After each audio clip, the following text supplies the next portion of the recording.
And now Texas politics are heating up when 2022 campaign in full swing. Carney Porter has more on what you can expect during this election season. So Carney, what can you tell us? Well, Zach, all of the major statewide officials are up for re-election, and Republican as well as Democratic candidates are reflecting on last year's events and how they plan to make improvements moving forward. The Texas primaries are just 3 months away, which means the race is on for many candidates, including gubernatorial candidate Beto O'Rourke, who has voiced his disapproval of Governor Greg Abbott's actions in office since the beginning of his campaign trail. The Democrats' campaign focal point, the reliability of the state's electrical grid. There is no way to explain or account for the electricity grid collapse in a state that is the center of the energy world, at least here in North America, except for the incompetence of the governor and the conflicts of interest that he has. Texas Representative James Frank says the blame falls less on the governor and more toward the abnormal weather conditions the state experienced in early 2021, as well as those who were in charge of its daily operation. Frankly, the grid was in good shape before it had a problem, which 254 counties below freezing, which never happened in Texas, may never happen again. Some really weird weather situations. Representative Frank says a number of improvements were made, including communication and weatherization within the grid to help prevent any future occurrences similar to the historic freeze from happening in the future.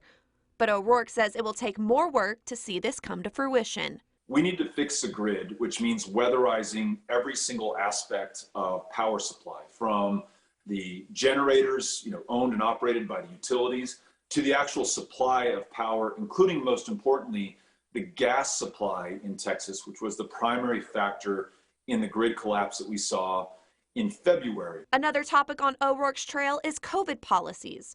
He says Governor Abbott has shown no leadership during the pandemic and has sent conflicting signals to Texans when it comes to public health measures. But Representative Frank says those conflicting signals aren't coming from the governor. Here we are 18 months in the pandemic, and we still have emergency declarations coming from on high in D.C., most of which are being overturned in the courts and aren't right, in Congress, and I would say also the state legislatures really haven't stepped in. O'Rourke says COVID safety should be monitored more efficiently and give Texas employers more trust in pandemic-related decision-making.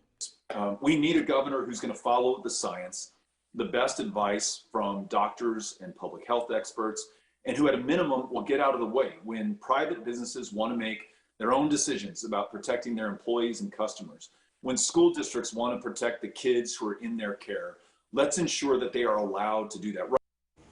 And the Texas primary is scheduled for March 1st, and Representative Frank will be running against Walter Coppedge for his seat in District 69. And O'Rourke and Governor Abbott will both have quite the competition in each of their parties, with numerous candidates vying for the same position. A lot coming up in 2022, Carney. Thank you so much.